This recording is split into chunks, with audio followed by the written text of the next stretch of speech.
For there's an echo. Okay.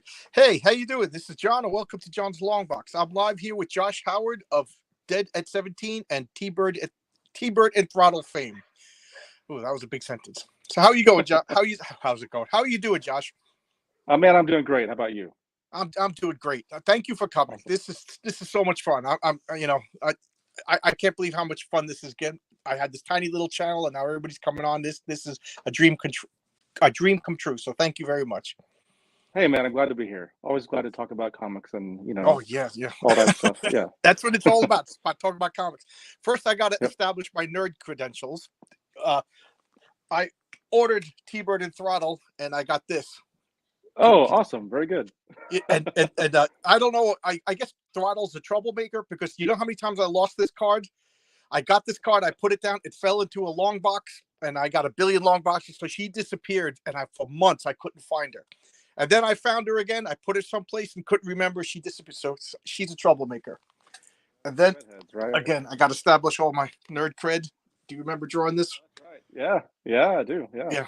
I hang that up proudly in my comic book room right next to my Wolf and Betsy. And I never buy original art. So I'm just establishing that I'm a fanboy. Yeah, I've actually been wanting to use that for like a cover or something at some point. Yeah, Do you need me to photograph? I sure. Do you have, I've got scans and everything, so no worries. Okay. Yeah. Okay, so let's go. That was my first question I wanted to ask you. Do you write with pen and ink? When you do your art? Do you do pen and ink, or do you use computers? I have always used pen and ink, except for the coloring. Except for the latest issue of T-Bird and Throttle, versus the 8-man. This is the first time I'm attempting all digital, so I'm just gonna see how it goes. So this is my first attempt. Okay. So it's definitely a benefit in a lot of ways. It's hindrance in others. I'm losing you. I lost the mic. Can you hear me? Yeah, I can't hear you. Can you hear me? Okay. Yes, I can hear you. Okay.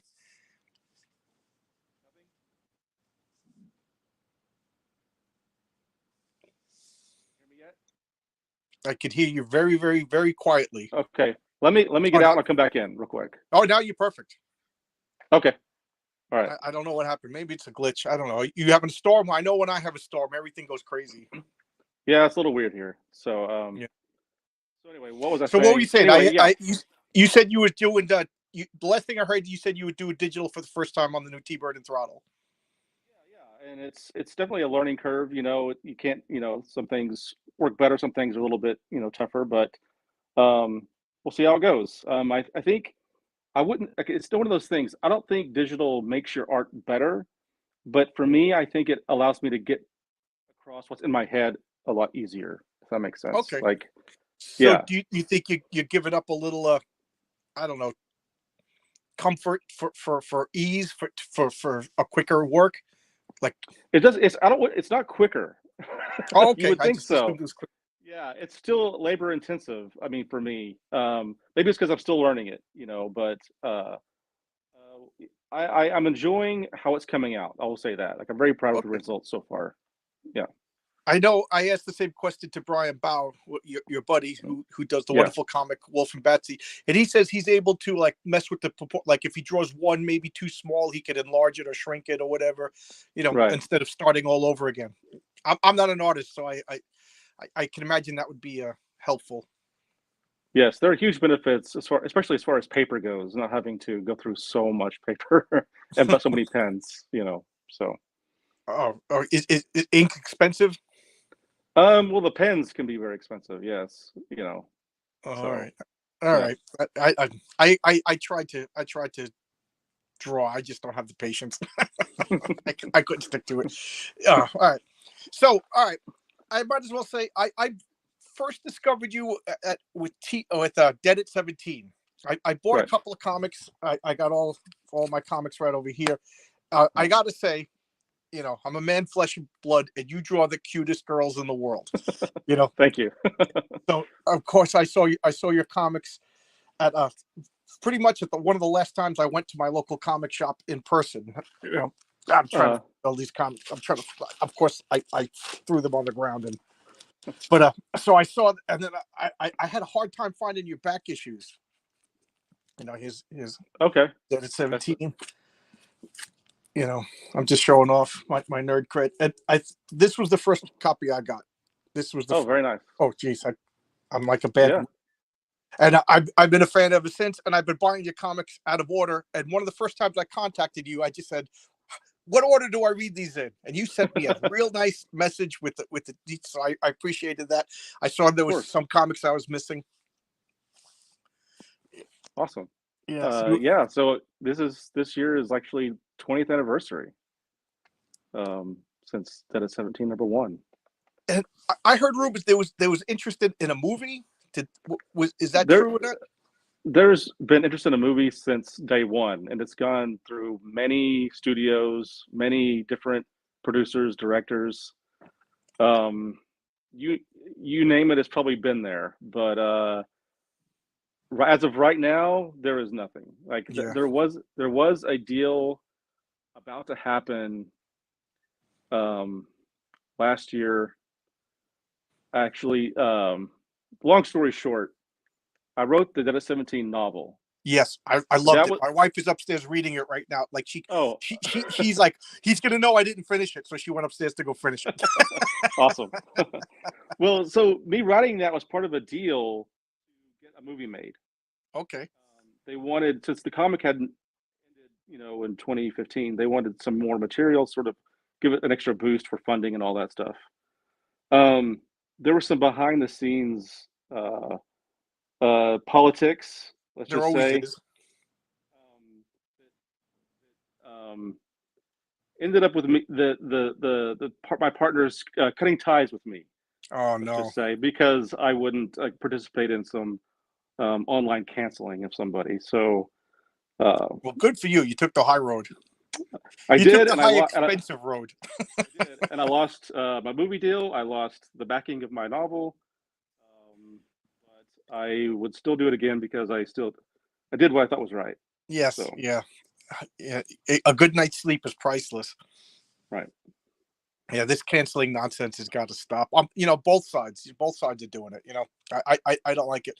I got to say, my little corner of the internet's been wondrously drama free. But geez, the whole Marvel of DC, it's like a melee going back and forth. Everybody hates each other. Everybody's canceling. Everybody's scared of each other. yeah. Uh, yeah. Yeah, I've weeded my Twitter account down to where I don't think I follow anyone who works at Marvel or DC. Like I don't have time for any of that nonsense. Well, You know. I've been finding out that I'm like pre-blocked by half these people who I Well, have like that's full sets of their comics, and I'm like, I I told the story. I got like 6 or 7 different pictures of me and Dan Slott, and now I find out I'm blocked on Twitter by this guy. My wife used yep. to say that I was the Dan Slott fanboy. I when he was doing She-Hulk, I used to go to conventions just to talk to him and have autographs. And now I was like, oh, I got Twitter. I'm pre-blocked. I never even Oh yeah. interacted. It's nonsense. Yep. It Yeah, is. It is it is. ridiculous. And like, I forget who said it, but they were how many less customers would make you feel happy? Yeah, I can imagine. I mean, blocking a customer, like, like I want everyone to read my books. Like, I Right. don't care I want if you, everybody to read your books. I want you to yeah, be rich. like I just don't understand this. Like, I don't want people to be a fan or not follow me. I Yeah. don't understand that at all. Don't read my books. Who was Yeah, it? Yeah, I yeah, forget who said that. The woman who said that. Don't read my. You know what? Read. I'm of the opinion is if you being successful does not take anything away from me. So I want you to be as successful as possible. I want Brian Bow to be as successful as possible. yeah. I just think it would be so much fun that you guys could just make more and more comics for me to read. It's win-win. I Of know. course. I guess petty jealousy has never been my thing. Even guys that like bigger YouTube channels. I'm like, hey, good for you. Yeah, that's more stuff to do. Yeah. Because I don't watch TV anymore. So I wanted to, so you and Brian Bauer buddies? Yeah, it goes way back. I mean, we live like halfway across the country from each other, but Okay. um, he in the early days of Dead at 17, he kind of reached out to me and said, "Hey, I was a fan of your stuff," And I looked at looked him up, and I was like, wow, you're a fan of me. Your stuff's amazing. So like we started talking and hanging out at Comic-Con, and So you didn't you get know, and jealous of each other, try to cancel each other? You know what I mean? no, I'm actually like he's a friend, but I'm actually a big fan of his work. Like Yeah, if it's I awesome. if yeah, it is. Like he's one of my favorite creators working today. Even if I wasn't his friend, like I love his stuff. Yeah, You know. I remember I got the alternative bundle with T-Bird and Throttle, and I was all excited because, again, the way you draw it, like you draw women like sexy and super heroic, and then the men are Mm. just like classically cool. Like I would love to see like you draw Superman.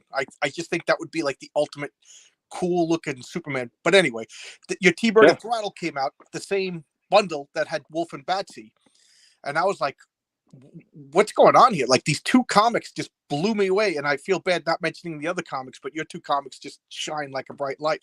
And I was like, this is it. That was the day I decided I was an alternate fanboy for life, And I had to contact you. Like I didn't know who you were at the time. You didn't know who I was at the time, and I just had to Mm. send you a message. I love this. I love this, and I asked your permission if I could do a video on your comic, and I asked Brian Bow if I could do a video on his comic, and that's it Mhm. was all out of like, this is great because I still love comics and I Right. want to read good comics.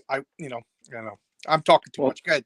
no, thank you. I really appreciate that. I really do. Thank you. It means a lot to me. Yeah, I worked overnight last night, so I'm like all hyped up on coffee. Otherwise, I'd be laying on the floor sleeping. Yeah, there was a horrible accident at my job. I don't know if anybody saw the news, but two people died. So Oh things were no. things were crazy. Yeah, I'm a construction worker. There was deaths on my job, so things got crazy. We got to do inspections. It was just a crazy accident. So that's what you got to do. Poor guys. Anyway, that's neither here nor there. All right. So you both started at I'm trying to remember the name of the Viper Press. Viper Comics. You're right. Yeah, Yeah. Viper. Yeah, I'm looking. Viper Comics, and that company is that you and Brian Bauer both at Viper, correct? Am I correct? Yeah. I sort of was like their first, book, and then at some point I brought Brian on. I convinced them to take on Brian Yeah, because I thought you, he you did the covers for his original Wolf and Batsies, right? yeah, that was part of the ways I've sold them on Brian. Because like it was weird. Like they liked Brian's stuff. They didn't know if it was a good fit for the company, but I was like, no, you have to take him. He's good. So like I said, I'll do the covers. And they're like, okay, if you do the covers, we'll take him. So that was part Oh, of the okay. deal. Yeah. Oh, yeah, anybody would be lucky to have either one of you guys. I don't know, but what do I know? Thank you. Yeah, and then I remember the first full series I was able to get of was now it's going to drive me crazy, but it was tangentially related to Dead at 17. Why can't I remember? It was So Black I'm Harvest. that's it. That's it. That was like, this guy is something else. And for some reason, I didn't make the connection that it was also Dead at 17.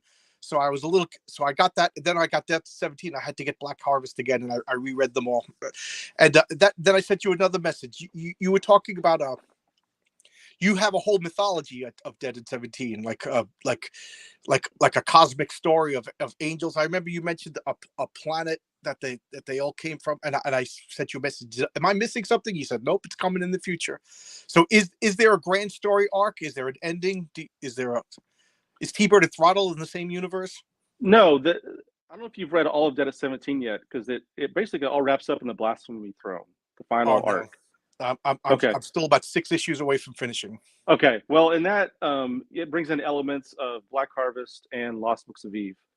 Um, so that the Blasphemy Throne wraps up the entire story arc. T-Bird, it's a brand new universe. Okay, and then Yeah. you had Eve, right? The Lost Books of Yeah. Eve. Yeah. Lost Books of Eve is part of the same. Is part Yeah, of the Dead at 17 universe. Yeah. yeah. I had to pick those up too. When I'm a fanboy, I'm a completionist. I gotta get everything. I've Yeah. been looking for all of your stuff. Yeah, and Eve is one that like I would like to go back to and fix, because it was a weird time when it was coming out. Um, Viper was having like difficulties because this was around 2007, 2008 when the financial crisis was happening, and it Yeah, affected them really bad. and we had to cut Eve short. It was going to be an ongoing series, Oh, so I I had to didn't. wrap it. Yeah, I had to wrap it up at 4, and so it's not only did I have to wrap it up at 4, but like someone else had to come in and finish the colors on the last bit of the book. So like I've never been happy with how it turned out because it was cut short. I didn't get to do all the colors, so that's one I would like to go back to at some point. Okay, like Yeah, just redo it, or yeah, redo, yeah, redo it and just do it right. Yeah, I love that. I love like there's something about like superheroes and mythology that just works so well together. I was really digging that. I thought that was wonderful.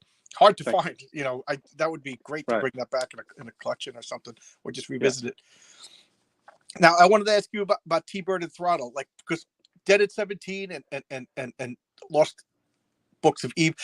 It was all like kind of religious based or mythological based, and then T-Bird and Throttle is just classic superheroes. Right. Did you get that all out of your system and you wanted to do superheroes, or was this just like, all right, let me try something different? It kind of goes back to created roughly around the same time. I was working at a comic store um, um, at the time, and like I was looking at all the different superheroes and all the different books, and I was like, as a joke, I thought would be funny a superhero that had like because there was the spider motif, there was the Batman. What if there was like a guy who was like had a car engine in him? He was like the car man, or like so I called Yeah, him T-Bird, like as after Thunderbird, like as a joke, and then like I started drawing him more and more like for fun. I was like, I actually kind of like this guy, and started building like a story around him. And so it became a whole thing, and like I just worked, I just always come back to it every once in a while, and like over the past 20 years, I just developed a whole universe for him, and to show yeah, off some that's TV. the version that it was going to come out back in, I think that's 2008, before Viper went under. That was one of the casualties. So, and that's Yeah, the most current. I remember. This is how I discovered it. Then I went and got some of the back issues, and Right.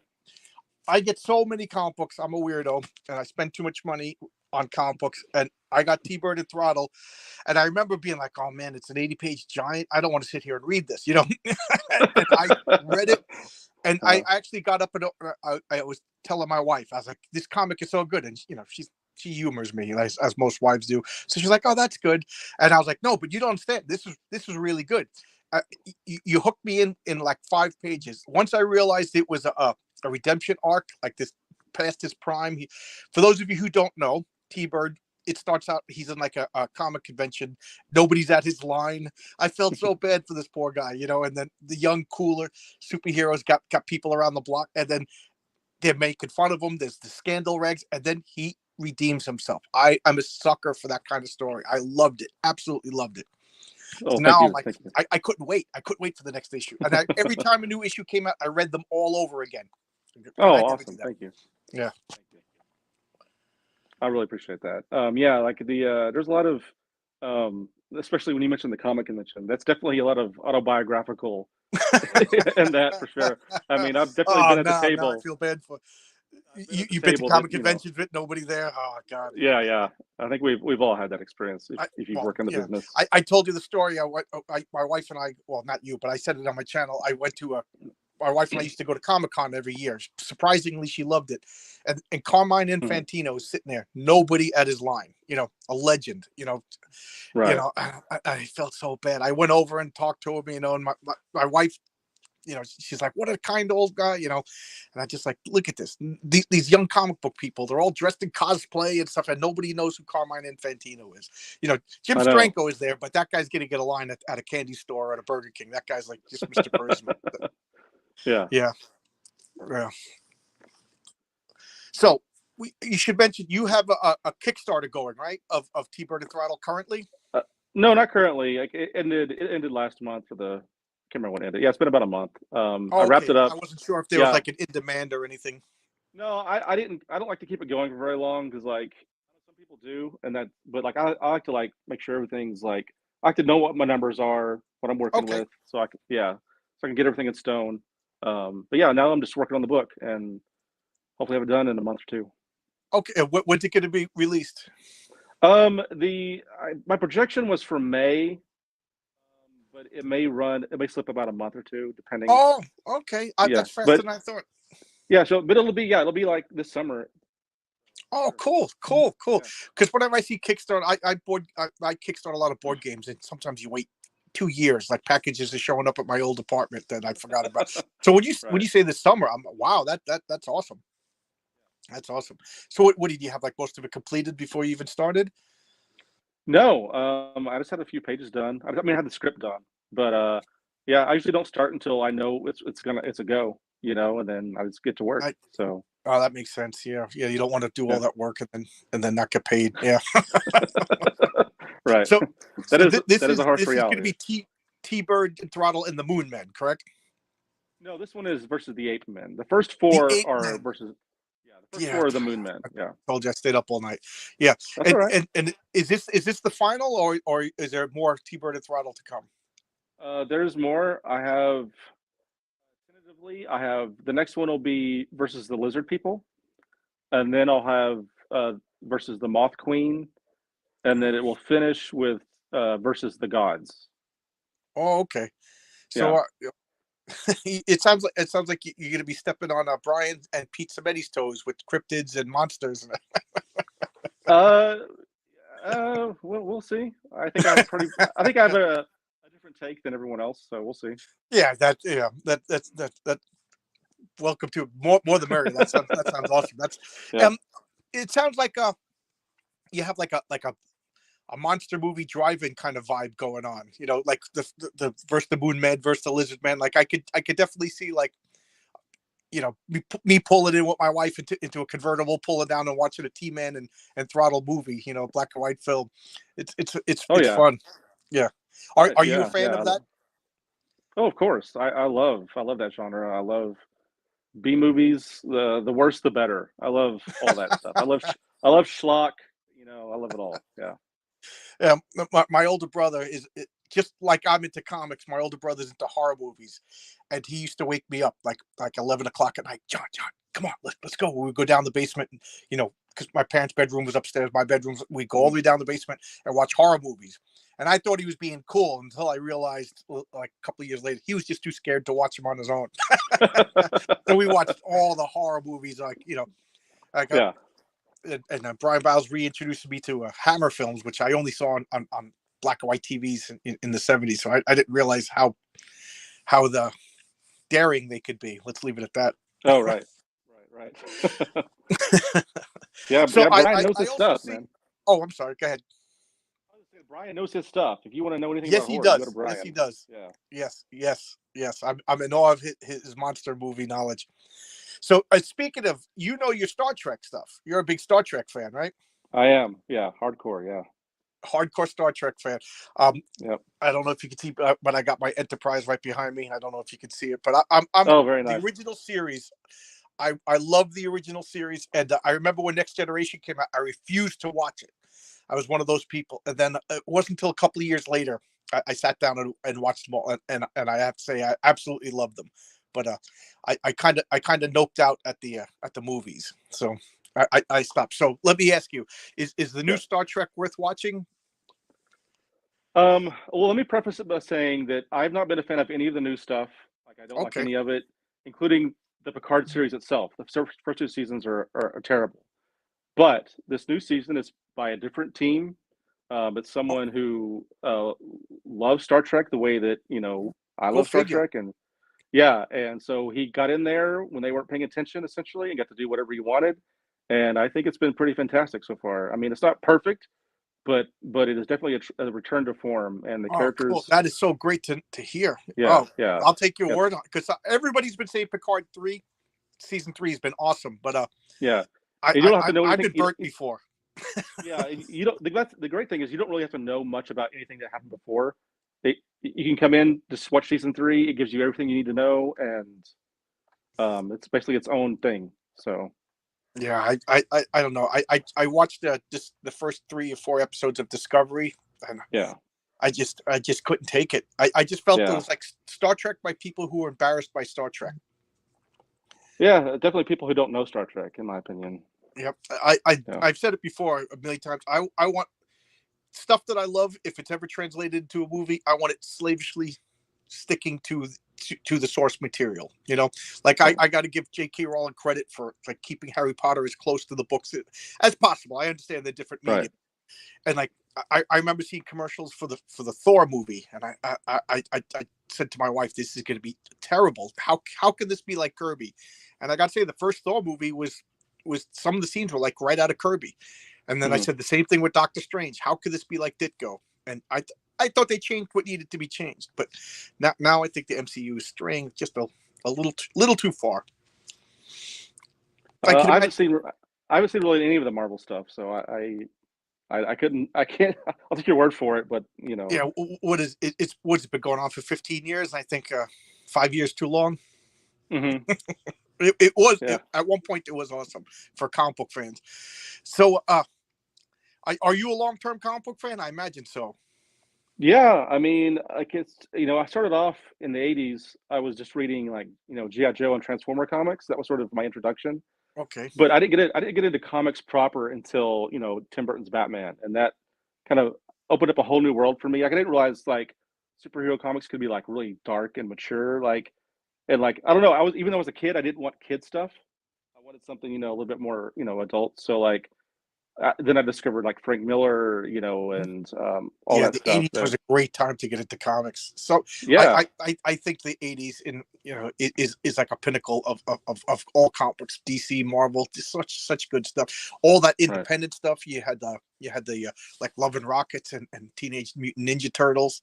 yeah. Just it was just a renaissance of comic books. I mean, obviously the '60s and the '80s, and I'm still waiting for another. Well, here we go. We got the alternate renaissance, and Yeah, this is the new indie age, yep, Yeah. yep. So, I would you say you got into through GI Joe and Transform? I guess the cartoons first, and then that brought you to the comics. Right. Yeah. Just wanting more, wanting, deeper stories. And then, like I said, once I discovered Batman, it was all over. I went all in, you Yeah, know. yeah, because Batman was. I remember when the Tim Burton movie was coming out.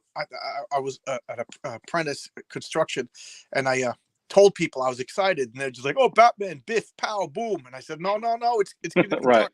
And they're like, "No, no, Batman's goof," And I was like, "All right, I'll just be quiet." And then everybody, that was a phenomenon when that movie came out. It was. It, Yeah. yeah, I had left that job. I started working at a Play World, and I just think I just stocked Batman merchandise for the next 2 years. Yeah. Yeah. I mean, right after I saw that movie, I went straight home and started drawing my first comic. Like Oh wow. immediately. Yeah. So like What was that your movie, first comic? Was it was generically called superheroes, but it was about a guy called it was about a guy called Tiger Man, that is who awesome. I brought into T-Bird. Like he's mentioned as an old superhero within T-Bird. Oh, that is great. Yeah, so I'm using my old heroes that I made as a kid within T-Bird's world. So yeah, Oh, that is great. My friends and I, we play a superhero role playing game called Villains and Vigilantes, and Tiger Man uh-huh. was one of my very first villains that they fought. Oh really? Yeah, and I remember if his special power was if he hit you twice, he could rend you and rip you apart. Nice. Yeah, Tiger Man, that's awesome. That is awesome. So did you make up a whole bunch of characters and save them? And you already said you added Tiger Man to T-Bird and Throttle. Is there any other childhood heroes characters? Yeah, yeah. I have I have a character called Danger Dog, who was influenced by Ninja Turtles. Okay. Um, he'll be show. He's been mentioned in T-Bird, but he'll be showing up at some point. Uh, Yeah, I think he was on a cover of a comic, right? That somebody was reading, or uh, a poster is someplace. in Emily's room, you see a stuffed animal of him. Oh, okay, okay, yeah, Yeah, all right. and there is like at the comic book show in the first issue. You see a row of comics, and there is a one called Diversity Dog, which someone has Right, rebooted I to make remember him that. modern. Yeah, yeah, Yeah, yeah. That's the committee that redesigned them for modern audiences. yeah, exactly. Yeah, All right, now you got me curious about and if you don't want to answer, I can understand. But when you were talking about getting Dead at 17 into a movie, what were some of the yeah. things they were asking you to change? Oh, they weren't really asking me to change anything. Oh, that's good. It was, yeah, like what happened. The thing that brought it down was completely not related to me. It was another. it was something to do with the publisher that I was working with. They were publishing a book by a political figure that they didn't agree with, and so they wanted to pull the book from the publisher. And I said, I'm not doing that because I worked hard for this deal. Like I worked hard on that book, and it took me a year to get the deal. And like, so they said adios. So I Uh, stayed with the publisher, and yeah. So it really had nothing to do with my book or anything. So because it is a perfect like I could see like and I know like this isn't the like a lot of comic book people are against this, but I think like a Netflix series would be perfect, you know, or HBO. It's such a good horror movie story. Like I don't know if you saw. Hey, Eddie Spaghetti saying hello. I don't know if you saw like the Sabrina the Teenage Witch series on Netflix. Like yeah, I could see like right. you know something like that. You know, a horror, teenage horror movie that would be awesome. I I I I Definitely. I, I would love to see that in the future. And That would be great. yeah, and the team I was working with, they made a short film, like a proof of concept. It's on YouTube. You can everyone go check it out.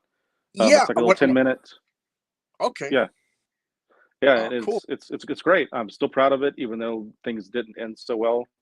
I think it's a great piece. It's a great 10 minutes, and it's a great look into what might have been. So Yeah, yeah. yeah, Well, it can still happen. It can still. It's a perfect idea. You know, I think you know with this new renaissance of horror movies. You know, like Scream showed that they can make profitable horror movies, right. and I think there's I don't know, what do I know? I'm telling you that there's still you know better than me, and you. No, yeah, I think you're right. I think it would translate really well. I've always thought that. It's just a matter of right person coming along, I guess. No, if nothing else, I'll do it myself. I've determined that one day, if it doesn't happen, I'll just Oh, cool. because one of my oldest ambitions is to make. I mean, before I was into comics, like when I was a kid, I was like, I want to be a director. That was what I was determined to do before, I discovered comics. So, one day I may just do it myself if I have to. I mean, I I've written the screen. I wrote the screenplay actually, um, because after finished the novel, they had me write the screenplay. Um, so this, Oh, um, cool, cool. yeah, When I was a kid, I had a friend Paul, and he and I would make short horror movies. oh That yeah, it was a lot of fun. And then I said, let's get into claymation. And I don't know if you ever saw that Parks and Recreation where he lost his job and he spent like a month making claymation, and then he showed it and it was like 4.5 seconds. I laughed so because that's what I did. I made this spent about 2 weeks making a claymation cartoon, and it's like 13 seconds. So I've often, it's one of my. I've often wondered what it'd be like to have Dead at 17 as that style, stop motion animation. I think that could be fun, So yeah, that yeah. I think T-Bird and Throttle, if when it finally comes to the big screen, like an Incredibles Pixar would be amazing for that. yeah, I don't think anyone will ever touch T-Bird, but that would be awesome for sure. I think it's I don't know. I love it, so I guess I'm biased. I really do No, love I it. look, I think it'd be great, but I don't know. I don't know if anyone will touch it. We'll see. Well, Hollywood has been dropping the ball lately. That's all I got to say. Right. If I were emperor of Yeah. the world, things would be different. Yeah, you and me both. Yeah. So, do you have? So you got the new T-Bird and Throttle coming out. The and anything else? Are you going to go back to? And you said you wanted to redo the Lost Books of Eve, and Mhm. anything else? You said you had three. I can't even talk. Three more storylines of T-Bird and Throttle coming out planned. Any other characters? Any new stuff that you want to Well, talk since about? Secret? this year is like the 20th anniversary of Dead at 17, so I want to do something special for that. So um haven't officially announced anything, but I think the last half of the year, there may be something new for that. I'm Oh, cool, gonna do cool. a yeah It's a return great to that at some point. Yeah. it's a great setting, and I love your world building and the magic, and I thought it was pretty good. Some good twists too. That's what I wanted to ask. I noticed, because I read the comics and then the novel came out, and I noticed you changed things. Did you change things to because you came up with I did it wrong first, or this would make a better movie, but there's different plot. There's different.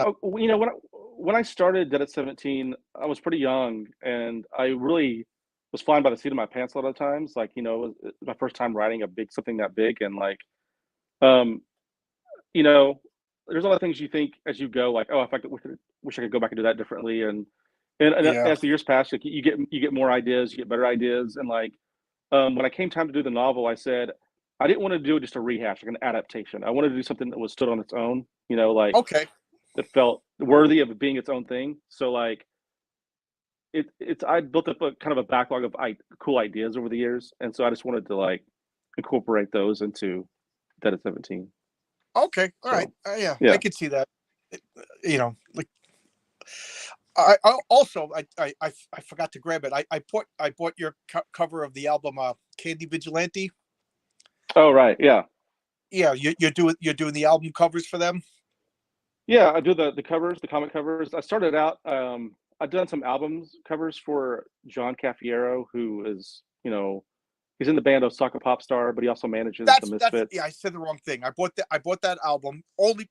I Yeah. saw your cover on it. It's like I'm a fanboy. I got to buy this album, and then I noticed that you're also doing covers for a comic called Candy Vigilante. I got Yeah.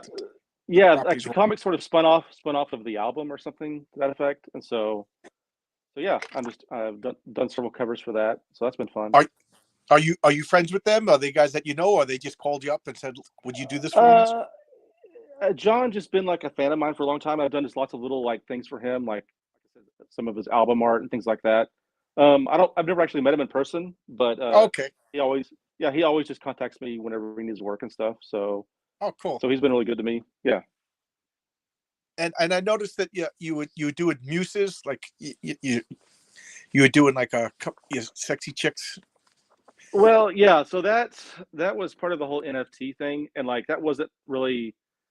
I was basically contacted by a company to like Oh, make NFTs for them. Like, I don't know oh anything about the business, but like yeah, they neither hired do I. I don't me. even know what an NFT is. I'm not a computer Yeah. person. So, but they wanted an artist and, you know, draw some pinup stuff, and so they hired me, and I did that up until actually last month. They Okay.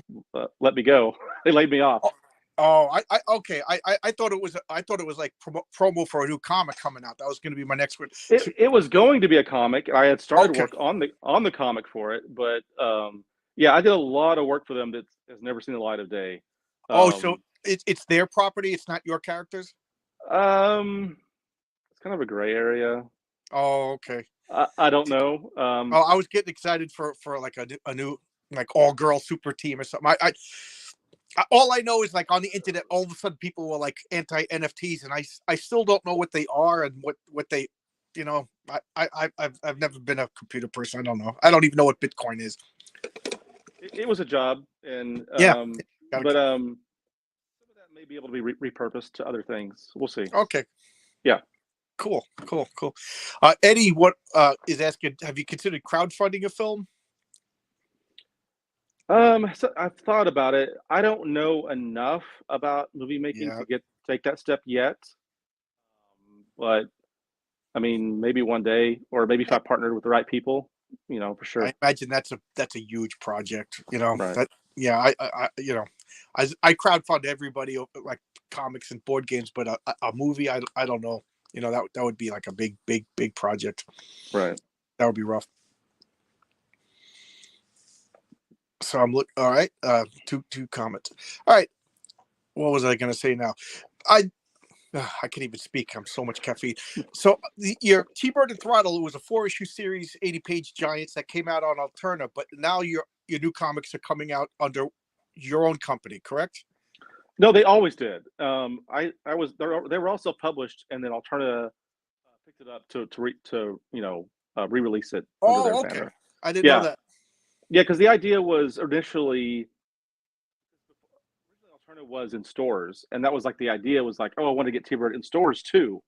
So I was going to partner with them, but then shortly after, Alterna pulled out of Diamond and all that, so it's ended up being online, like, you know, again. So like Yeah, you know, so yeah, that kind of stunk, but I understood why they had to do it. So yeah, I mean, it's like I said, it's always been self-published. They're just, you know, helping me get a bigger audience, essentially. Okay. Yeah. Yeah. Well, it worked. It worked. Yeah.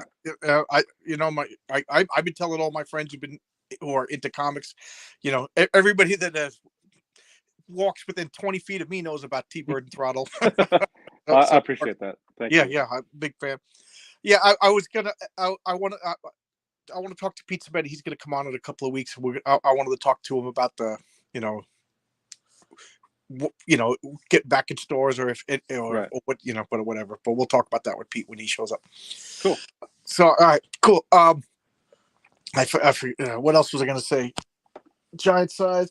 So all right, now I got to look for other stuff. So I only have the first issue of T-Bird and Throttle that's not alternate. So now I got to look for the other three issues. I thought I was complete. Damn it!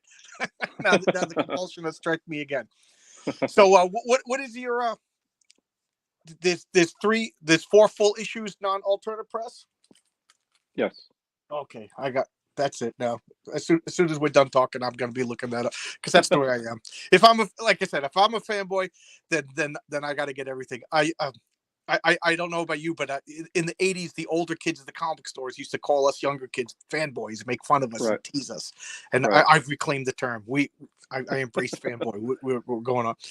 All right. Yeah. So I forget. You do all the art. You do all the writing. You do all the inking. Do you do the coloring and lettering also? Yes, I do everything. I even pack and Oh, ship the books. Yes. yeah. You're what Yeah. you're your own distributor too. That is Yeah. awesome. That Yeah. is awesome. So, are you did you go to art school? You trained on your own? I trained on my own, and I did go to art school for a bit. I ended up dropping out because they didn't. I mean, they didn't have a comic program. They had. There was. I went for computer animation, but then I realized that I hated it, and I realized I just wanted to do comics. So like, I quit and just started trying to do comics full time. Oh, So okay. All right, yeah. all right. I I got to give you tremendous kudos for that. Like I said, I tried as a kid. I just don't have any talent. Me and my friends, we made drawings on loose leaf, stapled them together, and then passed them out in school and charged other kids to read our comics. We had one copy, and we would, you'd pay us Right. 35 cents, you could read it, and then the nuns made us give the money back. That's awesome. Yeah, it's fun. I'm gonna jokingly do a showcase on one of my. I still have them back there. Oh, do you? My Oh, old, cool. yeah, my old fourth grade comics. I don't know. I might get canceled. Some of the humor, just from the early '80s, late Oh, '70s, nice. yeah, would not do well. Right. So, you I guess this is your new project now. The new comic of T-Bird. Do you have anything else coming out of the road, or is this your sole focus right now? Um, Man, I've got like books of ideas of stuff that I'd like to do one day, you know. Um, so I don't know. I'd like to like see if I can fit in some things in between T-Bird arcs, you know. But we'll see. I'm kind of really enjoying T-Bird right now, Oh so yeah, that's all my yeah. I'm having a blast with it. Like, so I don't know. We'll You see.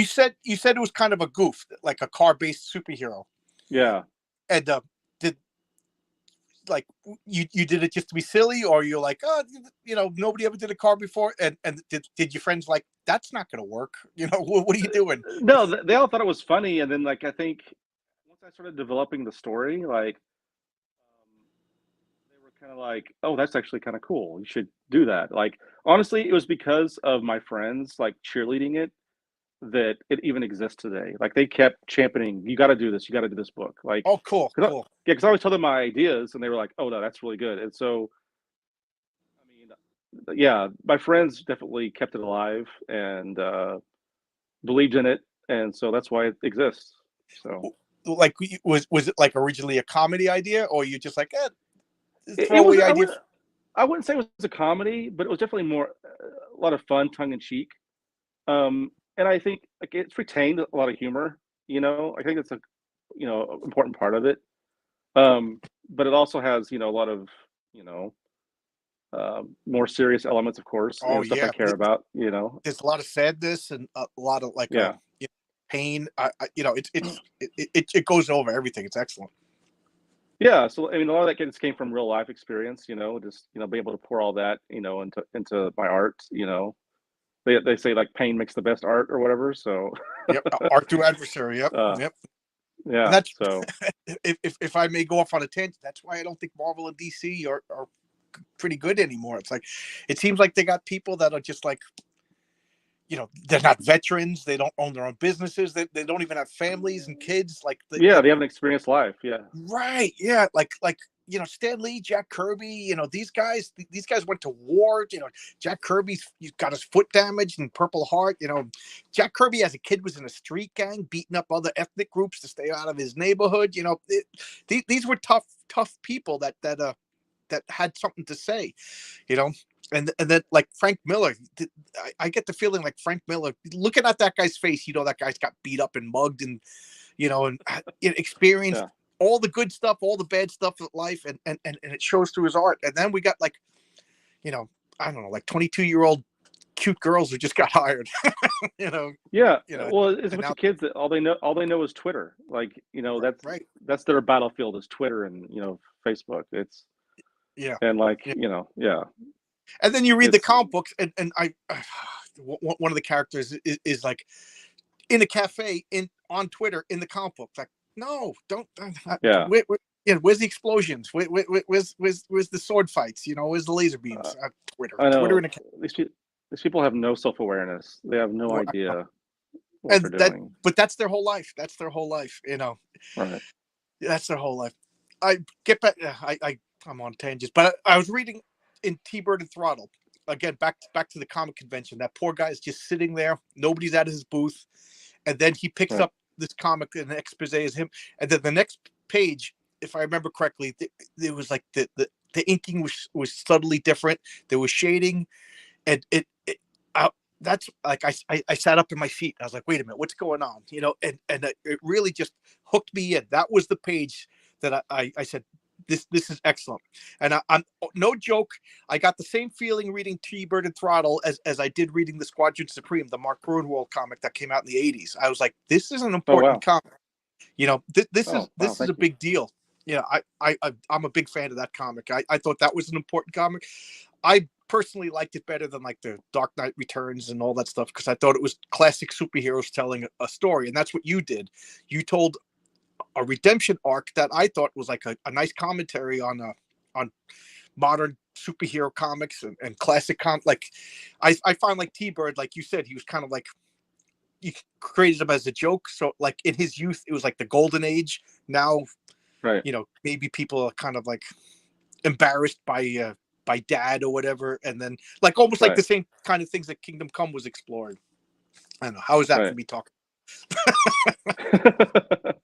No, I really appreciate that. Yeah, I mean that means a I lot. do. I think it's an important comic, and I do think like collect all four of those, put it in a hardcover, get push that. That would be awesome. I'd buy it. Yeah, I'd love to do that one day for sure. Yeah. So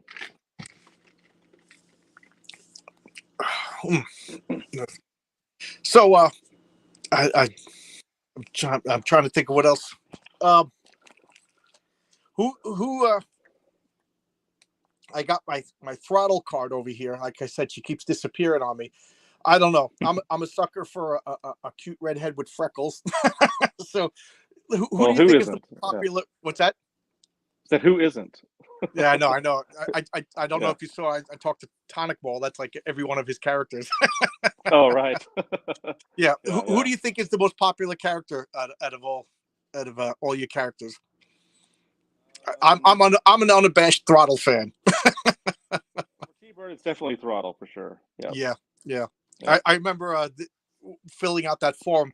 They said, who would you like to draw for the alternate? And I said, Josh Howard. What character? I said, there's no question. It's Throttle. There's Awesome. no other choice. Yeah, I'd like to do like her own book at one point, like a standalone story of just her at some point. Kind of tell Yeah, her yeah. story. I'm kind of intrigued by her.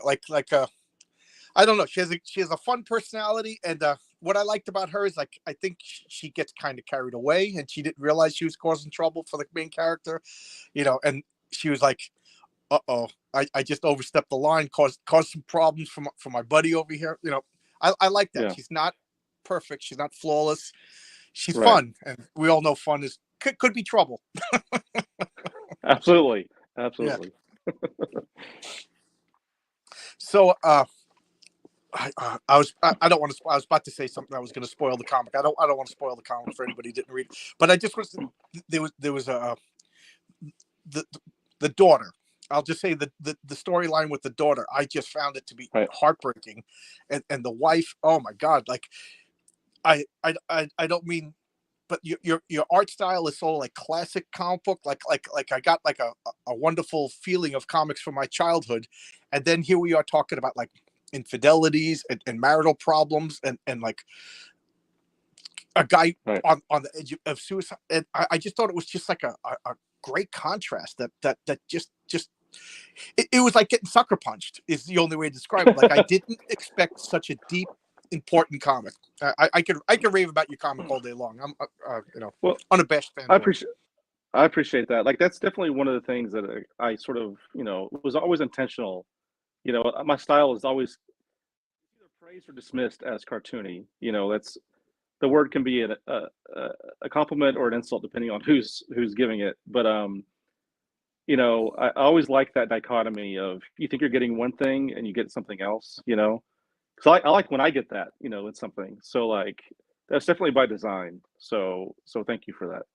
No, no, yeah, it is cartoony, but I don't mean that as an insult. I'm trying to think of the artist's name who did a, you know, Brian Bendis did that Powers, that Right. comic that and why can't Michael Avon, is that his name? Like Michael your Omig, art, yeah, Avon Omig, yeah, yeah, yeah, Michael, oh, yeah, him, yeah. I'm sorry, I couldn't remember his name.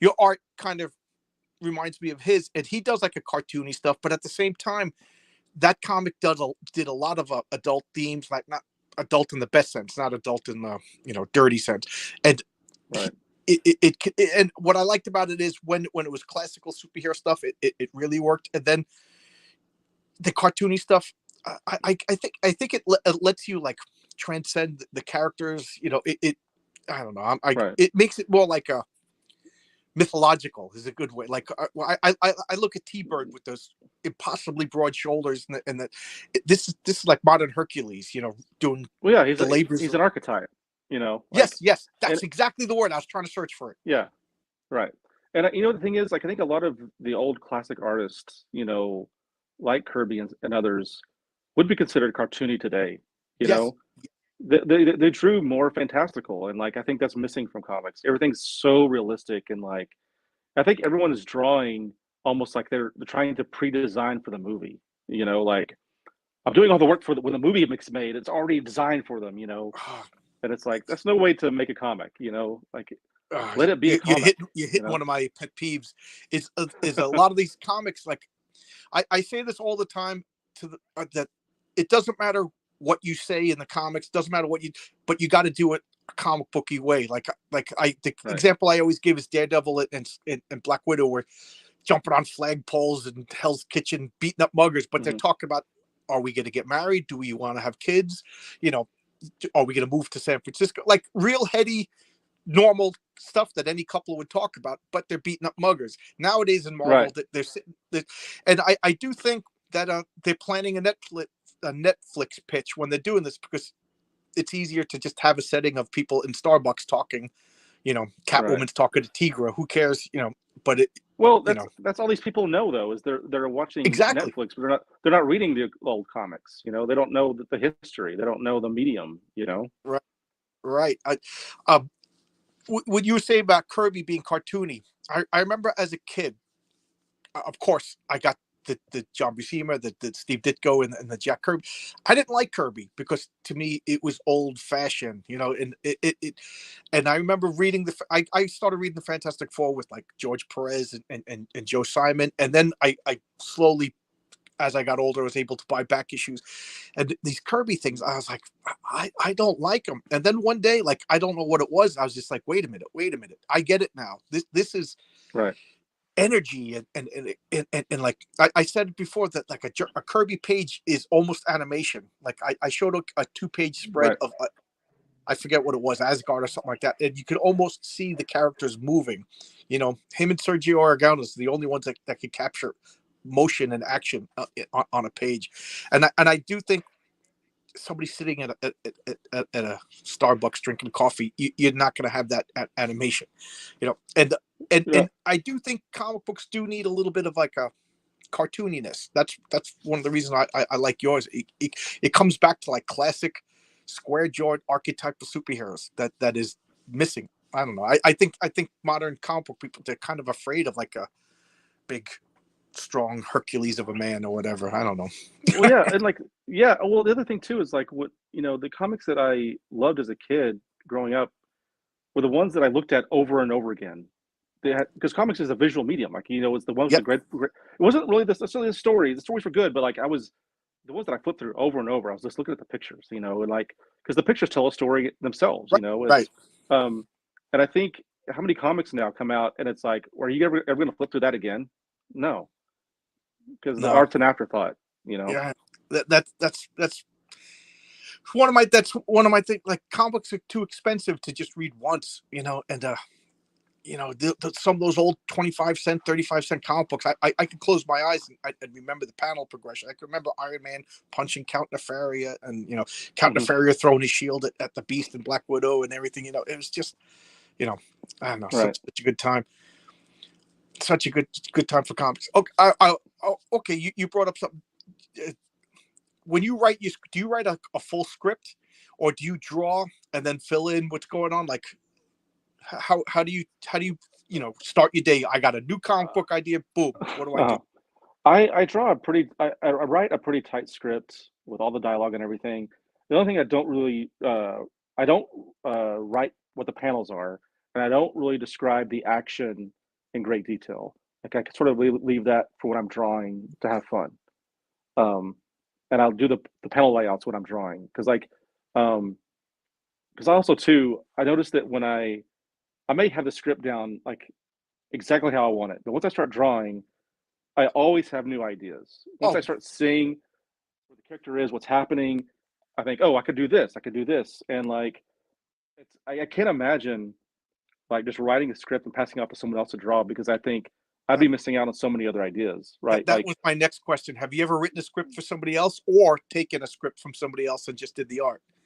Um, very rarely. I mean, like, there's been a couple of times where I did like work for hire stuff, but for the most part, I prefer to do my own stuff.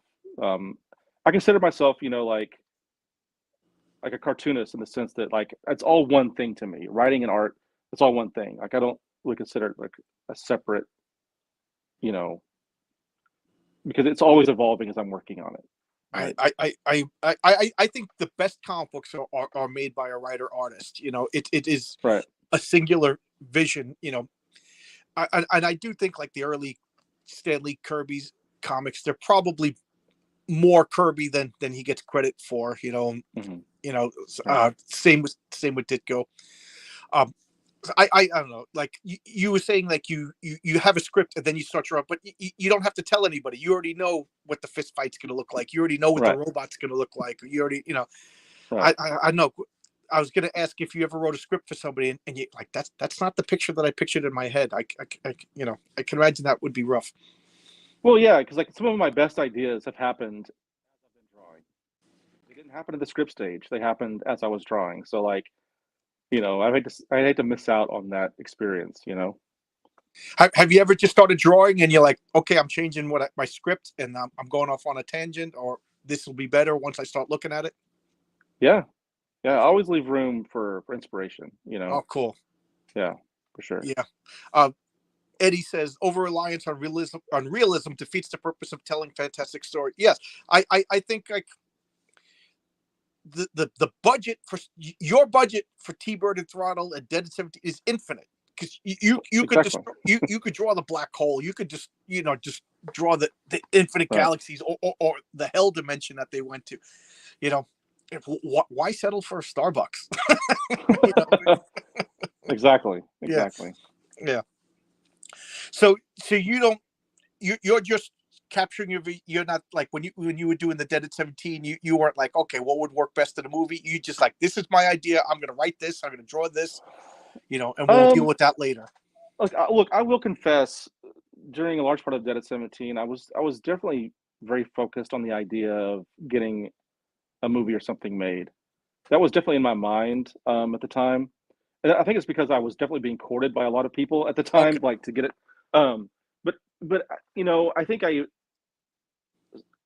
you know, towards the end though, and like especially with T-Bird, I definitely rediscovered like my love of comics for comics, you know, and getting all the movie and TV crap out of my head, you know, because I think it's so detrimental. Because I think comics should stand on their own as its own art form and not be dependent on all that stuff. So Yeah. that's definitely, you know, it's something I've, you know, had to like evolve with my own career. So I agree with you.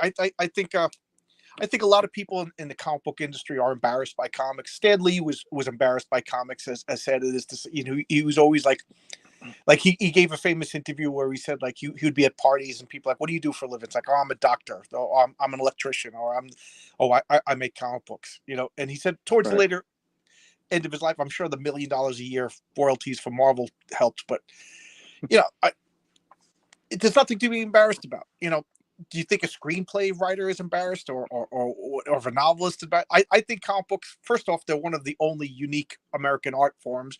I think, you know, some like Jack Kirby, Steve Ditko, these people should be taught in the same breath as like, you know, as Andy Warhol and right, famous American artists.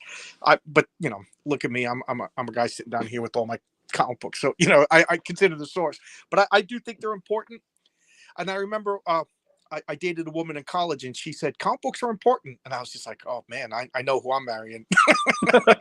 It didn't work out though because I was a jerk, but that's a whole nother story. But my point being is, I think comic books. There's nothing wrong with having a comic book turned into a movie. I think that would be fun, like, or turned into an action figure, you know, and everything, all the other stuff. But comic books are important. I think a lot of you get it. You know, you see me get Brian Bow seems to get it, Tonic, right. but like this comic books are great. They're so much fun, and I've been saying for years, you show me a cool movie, and I'll show you a comic book that did it first years ago. Like I remember when the Terminator came out. I'm like, oh, that's the Absorbing Man. Jack Kirby created this.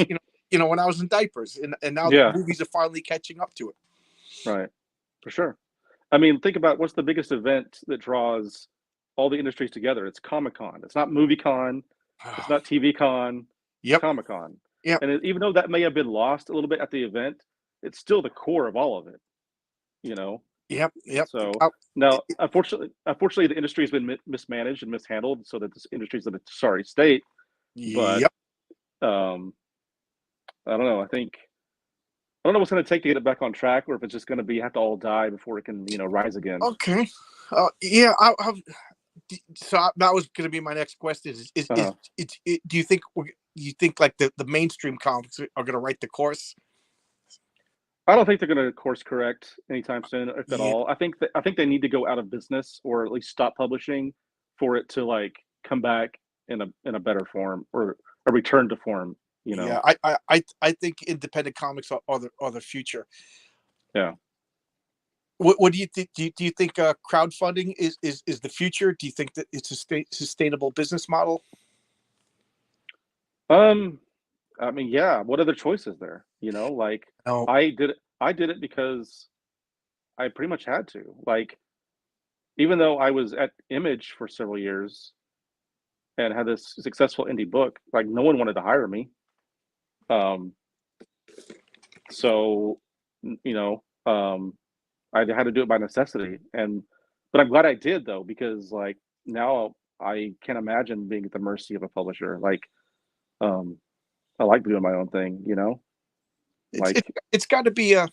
Uh, now I can't. I don't know why my brain's not working, but you got to be proud of yourself. You know, this is mine. I did it all, soup to nuts. You know, you're even putting them in boxes and mailing them to us. look, it's still a struggle. Like, I'm not gonna lie, it's still very hard. There's still a lot of tears and like days that like I think, is this all worth it? But man, I love it too much to give up, and I don't know. I love the How medium. I love telling stories, and but how cool is that when you have your comic in your hand? You know, like this is well, mine. exactly. I mean, yeah, that's what it's all about, That's got to feel good. You know. right? And you do have a fan base. Like every time I talk, oh, Josh Howard, like really, so you do have a fan base, and I forgot you were with Image Comics for a while. Yeah, how Yeah. how was that experience? Um, I haven't heard too many good things about people who worked at Image, but Yeah. I never worked, Um, so I don't know. it's a mixed bag, and I don't know. I don't know how much benefit it really added, because I was doing pretty well, but even before I went to Image, like I don't know that it added much. I mean, it just ended up gave me a lot of debt. Um, uh, I'm still like, I get my royalty statements, and I'm like 30 grand in the hole. Oh Like no. it gets more and more each year. Like, so like, um, so yeah, I don't know. I think Image is good.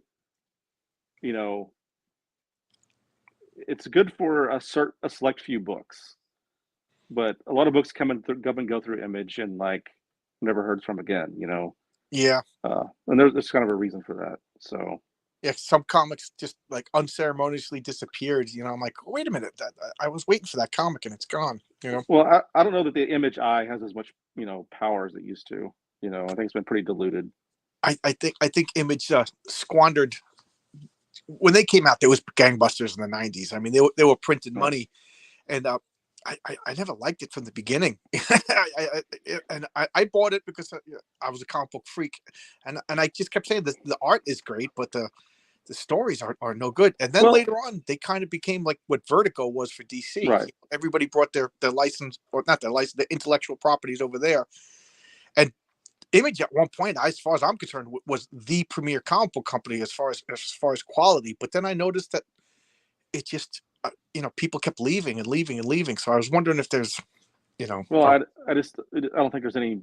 I think as people find out very quickly, there's no money to be made, and like using that, in the hole over there, hmm, you know, it's a hole you can't get out of. So, and everybody that is now doing their own crowdfunded comics, they seem to be so enthusiastic. They're so happy.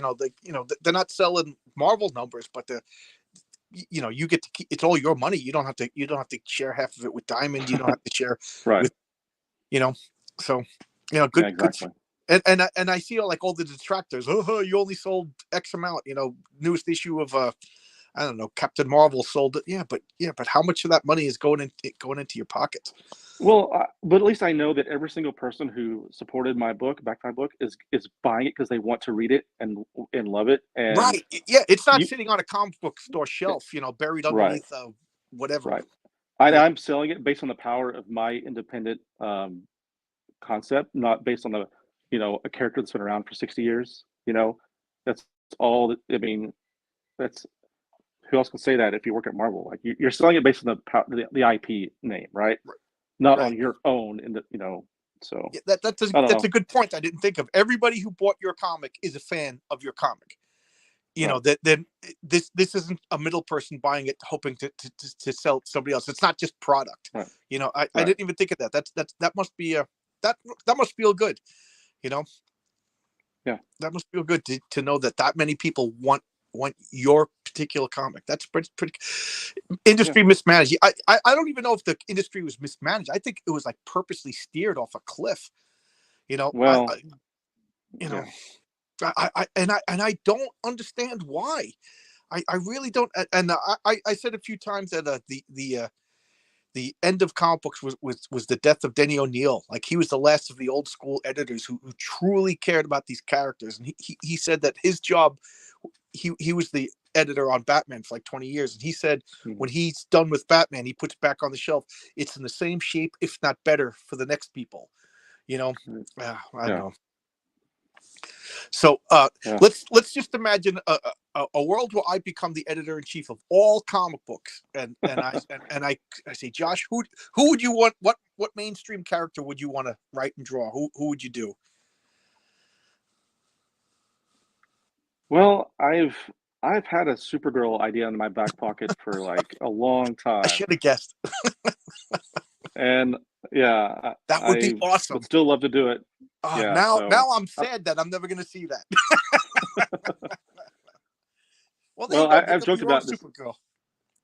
Yeah, I thought about that. Yeah, just transitioning it to my own version. So we'll see. Oh, that would be Josh Howard Supergirl. Oh my God, that Yeah. when is that annual coming out? What's wrong with modern comics that they don't see this? That would be awesome. A Brian Bow Werewolf by Night series. Oh my God. Yeah, Yeah, definitely. that would be so good. Tonic Ball on Power Girl. There you go. Excuse me. Uh, Yeah. oh, oh wow, it's been an hour already. Anything you want to? I talk too much. I apologize. I sometimes I rewatch these videos and I'm like, I cannot believe how much I talk. I get nervous and I start babbling. So and No, I'm man, saying now, believe it this or has not, been I'm like, great. This has been fun. This has been great. I've enjoyed talking about all this stuff with you. It's been fun. yeah. I just had a question and I just lost it. So you got TBird and Throttle coming out. That's on Kickstarter. You say that's going to come out in May. Now, did you overprint it so that you could sell it to people? Like, did you? I'm not overprinting by very many, Okay, but I will have a few in my store okay. And, once I and what fulfill all the orders. Yeah. do you have a website that people could go to check you out? Yeah, just joshhoward.net. JoshHoward.net. Okay, cool.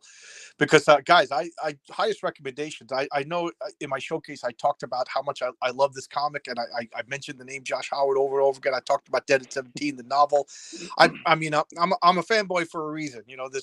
There's some comics you notice I don't showcase because I try to be positive. So if I'm showing a comic, it's because I really like it. So there you go. Highest recommendation. I absolutely love Thank the you. comic. When it came out, like I said, I actually stood up, walked upstairs, and my and talked because she's the only one in the house. I had to tell her, and she's like, "That's great," but I wanted to talk about it right away. So I wrote to you. I wrote a fan letter for on Twitter, and you were wonderful. Everybody, I got to say, everybody, Alterna and these crowdfunded people, you just gentlemen is the only way to describe it.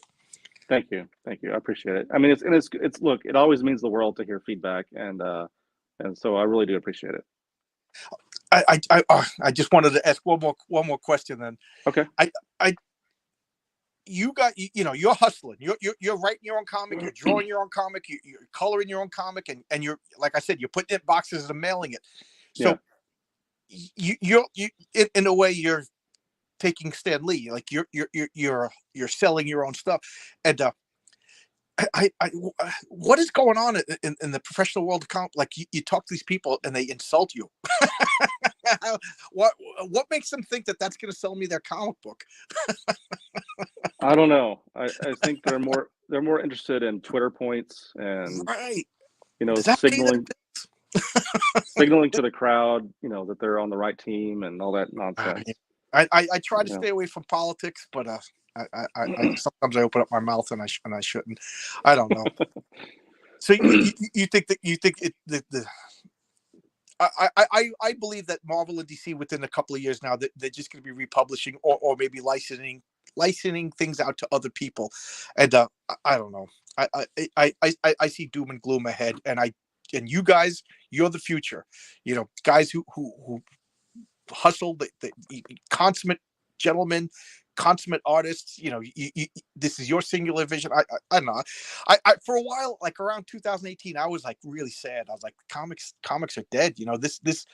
You know, I Right. have my archive of comics, and kids aren't going to know anything about it. But I do think you guys are the torch holders for the future.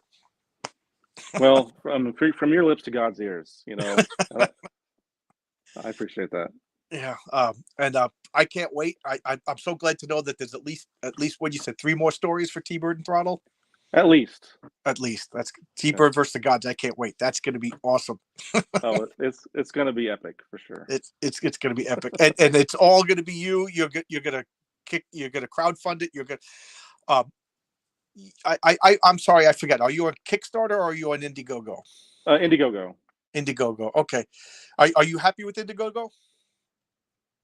Yeah, like I tried to go back to Kickstarter because the very first T-Bird I did at Kickstarter before I jumped to Indiegogo.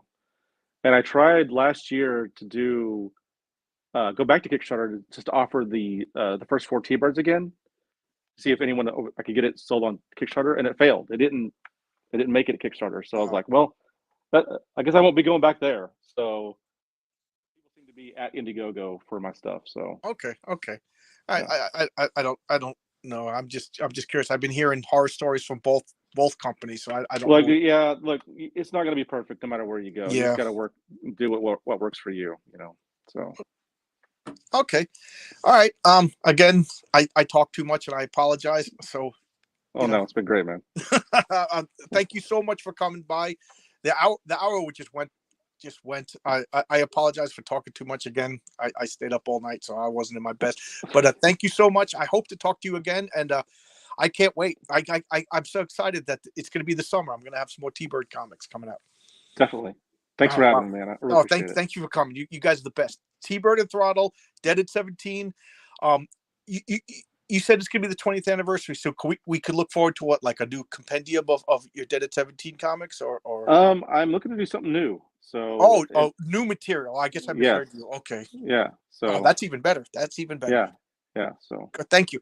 Thanks a lot for coming by, guys. I'm gonna get going now. I gotta go have my dinner, and I gotta get some sleep. I've been up for 24 hours. Thank you so much, guys. Bye bye.